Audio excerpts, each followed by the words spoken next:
안녕하세요. 우리들의 아이디어를 만드는 스틸메이커 위임입니다. 이번 시간에는 치수 측정을 주 내용으로 이야기해볼까 합니다. 실제 메이커하는 중요한 이 부분을 쉽게 생각하고 실수를 하게 되는 경우가 많이 있습니다. 만들어진 물건을 놔둘 공간, 용도에 알맞은 크기 선정 등을 정하려면 측정이 선행돼야 하는데 이런 부분에 대한 것은 실제 메이커 활동을 하거나 실험물을 보지 않는 이상 지식을 얻기가 힘들더군요. 측정에 관해서 따로 선지식 없이 하게 되다 보니 저도 초기에 실수를 많이 했는데요. 여러분은 이 시간을 통해서 그런 실수들을 사전에 많이 줄일 수 있기를 바랍니다. 이번에 기획한 10부작 영상에 부족하거나 미흡했던 부분, 그리고 더 추가되어야 할 부분은 추후 지속적으로 제작할 계획을 가지고 있으니 필요한 부분이 있으시다고 느껴지면 언제든지 많은 조언 부탁드립니다. 치수를 측정할 때 필요한 기본 공구에 대해서 먼저 설명드리겠습니다. 측정 공구의 종류가 갈수록 다양해지고 디지털화 되어 가고 있는데요. 장고장이 적고 가격이 상대적으로 저렴한 아날로그식의 기본 측정 공구를 구비하시고 사용 빈도가 높은 공구를 좀 더 업그레이드하며 구비하시기를 추천드립니다. 저는 제가 사용하는 아날로그식 공구를 주로 소개하겠습니다. 여기 보이시는 이 것들에 대해서 한번 설명을 드리려고 하고 있습니다. 줄자, 막대자, 직각자, 삼각자 등이 있죠. 우선 줄자부터 한번 소개해 드리도록 하겠습니다. 네, 이 줄자는 측정 공구의 가장 기본이죠. 줄자만 있어도 기본적인 측정은 가능합니다. 그만큼 많이 쓰이고 주가 되는 공구인데요. 줄자를 처음 구매하실 때는 3.5mm 이하를 측정할 수 있는 줄자를 추천드립니다. 그리고 줄자의 재질, 양면 측정, 당면 측정 여부, 줄자 폭, 브랜드에 따라서 가격이 다양한데요. 폭과 재질은 크게 신경 쓰지 않으셔도 됩니다. 메이커 활동 시에는 저렴한 가격대의 줄자만 있어도 충분하다 생각합니다. 줄자는 소모성 공구이기 때문에 저렴한 가격대로 구입 후 주기적으로 교체해 주는 것이 좋겠죠? 사용하다 보면 의외로 빨리 닳습니다. 최대 측정 길이 70에서 80%만 사용을 권장드립니다. 줄자가 고장나는 경우는 대부분 과도하게 줄자를 뽑아서 사용 시 발생합니다. 측정물의 길이가 길면 나눠서 측정하는 것이 좋습니다. 측정 방법과 주의사항들을 설명드리겠습니다. 줄자가 편의성이 있기에 가장 많이 쓰이지만 측정 시 치수의 정확도는 다른 공구에 비해 가장 떨어집니다. 작은 물건이나 세밀한 치수가 필요할 시에는 그에 알맞는 공구를 사용하시는 것이 좋습니다. 측정 시 가장 주의하실 점, 바로 단위입니다.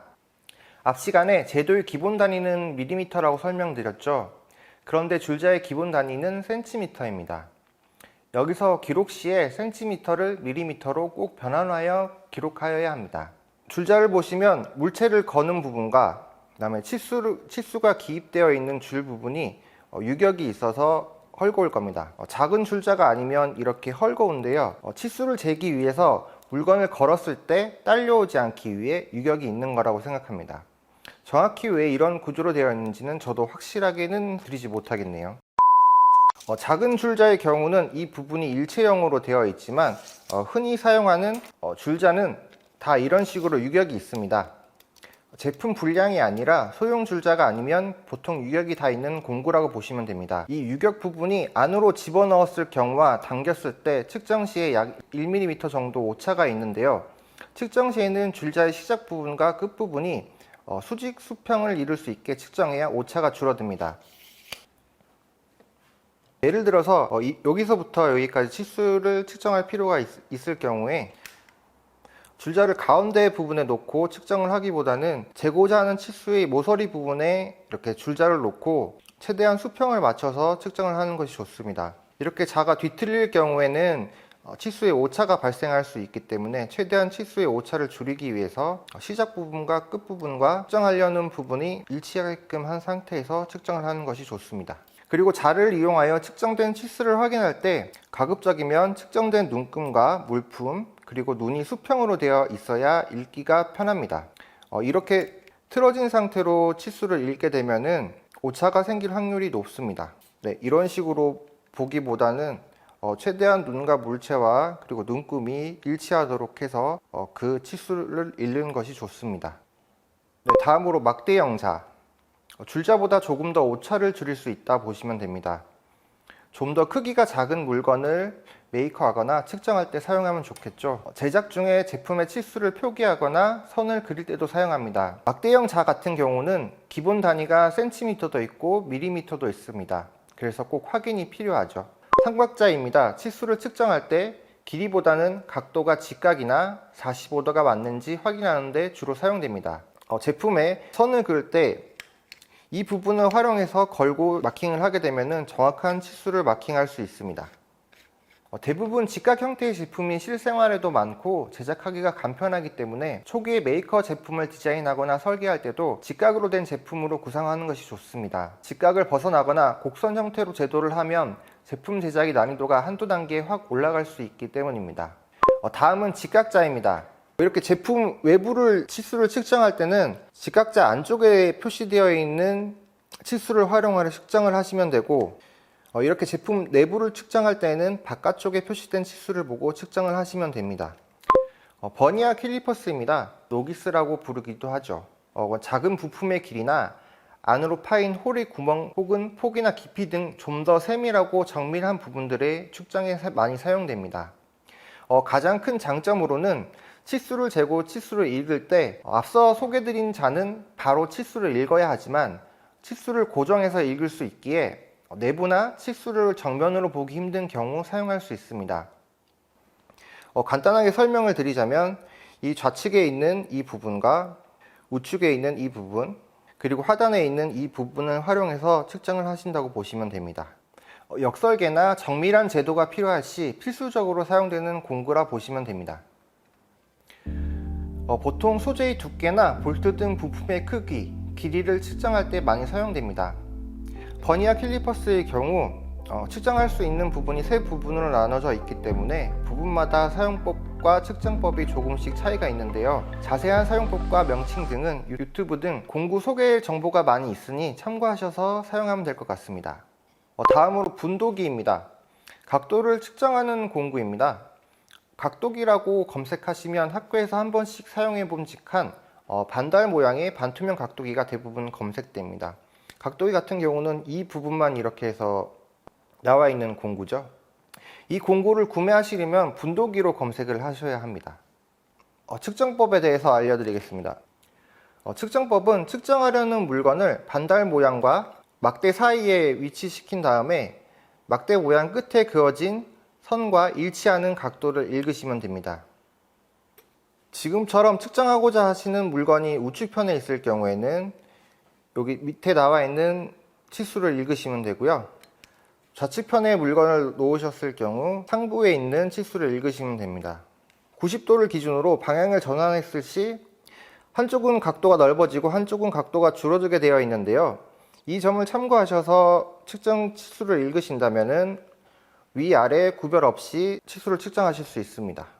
마지막으로 수평계입니다. 보통 제품을 설치하거나 완성된 제품을 검토할 때 많이 사용되는데요. 크기와 모양이 종류별로 다양합니다. 저는 이렇게 수직과 수평 두 가지를 측정할 수 있는 수평계를 기본으로 추천드리며 크기는 손바닥에서 너무 크지 않으면 좋다고 봅니다. 그리고 무엇보다 중요한 게 구입 시에 꼭 확인할 것이 있는데요. 포장이 되어 있는 상태에서라도 진열대 등 고정된 위치에 올려놓고 이렇게 돌려봤을 때 여기 나와 있는 눈금이 동일한지 꼭 확인을 하셔야 됩니다. 불량으로 제작된 공구는 이렇게 돌렸을 시 한쪽이 기울어지거나 올라가서 중앙에 위치한 이 물방울이 위치가 동일하지 않는데요. 그러면 그 수평은 불량인 겁니다. 저는 수평도 소모성 재료라 보고 있고 돌렸을 때 측정의 차이가 있다면 과감하게 교체를 해 주셔야 됩니다.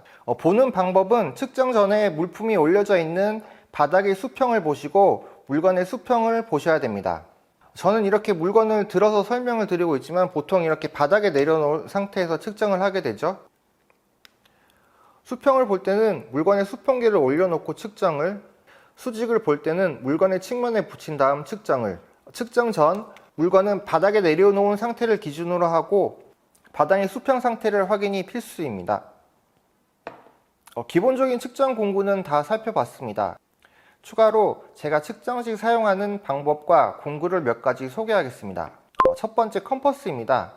이 컴퍼스는 보통 원을 그릴 때 많이 사용하는데요. 저는 측정할 때 치수를 고정하는 데 사용합니다. 앞서 설명드렸듯이 측정 시 공구의 치수 눈금을 볼 때 정면으로 봤을 때 치수를 정확하게 측정할 수 있는데요. 여기서 여기까지 치수를 측정한다고 했을 때 이 치수를 보기 위해서 눈도 이 방향에 위치를 해야 됩니다. 하지만 컴퍼스를 이용해서 치수를 잴 부분을 이렇게 표시를 한 다음에 표시를 한 부분을 자로 한 번 더 재는 과정을 거치면은 재려고 하는 대상을 좀 더 수월하게 측정할 수 있습니다. 이렇게 사용을 하면 앞이 가려지거나 시야를 확보하기 힘든 위치를 측정할 때 사용하면 유용합니다. 이 버니어 캘리퍼스를 이용하는데도 한계는 있습니다. 버니어 캘리퍼스 자체가 들어가지 않는 좁은 공간이라든지 이 측정 길이를 벗어나는 곳이 생길 때 컴퍼스를 활용합니다. 네, 이 컴퍼스 같이 대형의 컴퍼스가 이제 산업용으로 이제 쓰이는데 이런 컴퍼스를 이용하면은 컴퍼스를 측정할 부분만큼 벌려서 길이를 맞춘 다음에 벌려진 길이를 자로 측정하는 두 단계를 사용하면은 훨씬 유용합니다. 다음은 낚싯줄입니다. 측정 시 직선 부분이 아닌 곡선 부분도 존재할 때가 있습니다. 이때 줄자를 사용해도 줄자가 부드럽지 않기 때문에 측정 부분에 완전히 밀착되지 않아 오차가 발생하게 되어 있는데요. 이렇게 곡선과 직선이 결합되어 있는 부분에 실을 이용해서 측정을 하게 되면은 좀 더 정확한 측정이 가능합니다. 치수 측정을 하려고 하는 처음 부분에 이런 식으로 표시를 하고 끝부분을 표시를 한 다음에 이 표시한 부분 사이를 자를 이용해서 한 번 더 측정을 해주시면 됩니다. 실 중에서 낚싯줄을 이용하는 이유는 일반 실보다 탄성이 적어서 신축이 적게 일어나기 때문에 표기한 부분을 다시 자로 2차로 측정 시 길이 변형이 적기 때문입니다. 또 강도가 좋아서 끊어짐이 적어 낚싯줄을 이용합니다. 이렇게 메이커 활동에 필요한 치수 측정 공구를 위주로 알아보았습니다. 공구별로 추가 기능을 더하거나 용도별 기능을 더 살린 변형된 공구들도 많이 있습니다. 많이 사용하며 불편함을 느끼는 공구를 하나둘 더 높은 단계로 구비하시면 됩니다. 다음 파트부터 본격적으로 몸을 쓰는 제작 과정이 들어갑니다. 폭넓은 소재를 활용할 수 있도록 가공, 공구 선택 방법을 주제로 풀어나갈 예정입니다. 다음 파트도 많은 관심 부탁드리며 시청해주셔서 감사합니다.